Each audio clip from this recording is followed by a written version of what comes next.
Hi, it's Mike here from SBR Sport. I want to take you through my mountain climbing regime and the reasoning behind it.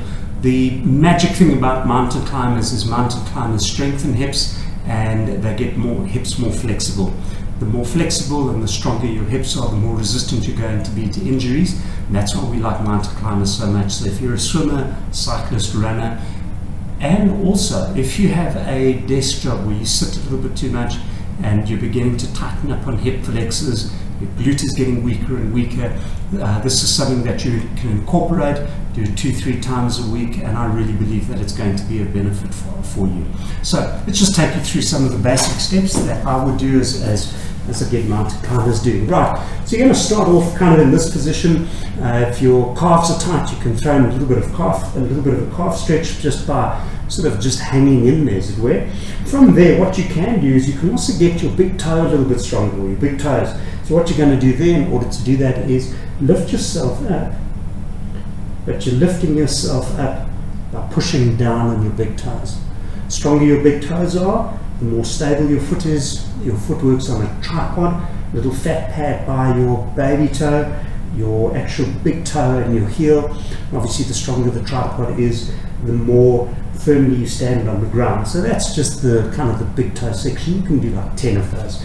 From there, you're going to go into the slightly more aerobic part of this, and so that is going to start in a sprinter's position like that. And from there, what you're going to do is just move up and down like this. A couple of things happening as we do that. As the leg swings forward, what we're doing is we're getting all of the hip flexors fired up, swinging the leg forward. As the leg swings back, what we're doing is we're getting the glutes moving. Stronger your glutes are, stronger your hip flexors are, the better. And we're also making sure that the hips are nice and open. We can now take this to the next phase. And the next phase is an incredible stretch. And the stretch looks like this. You're going to bring this foot up alongside the hand. So my left foot meeting up with my left hand, and that's going to look like that.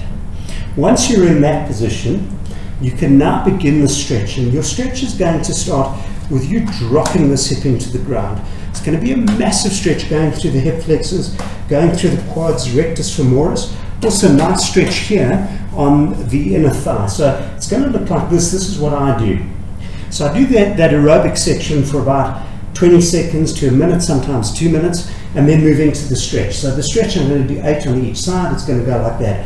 1, push up high with your bum. 2, push up again using glutes. 3, and you're going to do sort of 8 of those. Once that's done, come over to the other side. This foot over here is going to be on the outside of your hand, so my hand is down there, and once again 1, 2, 3, and you're going to do 8 of those.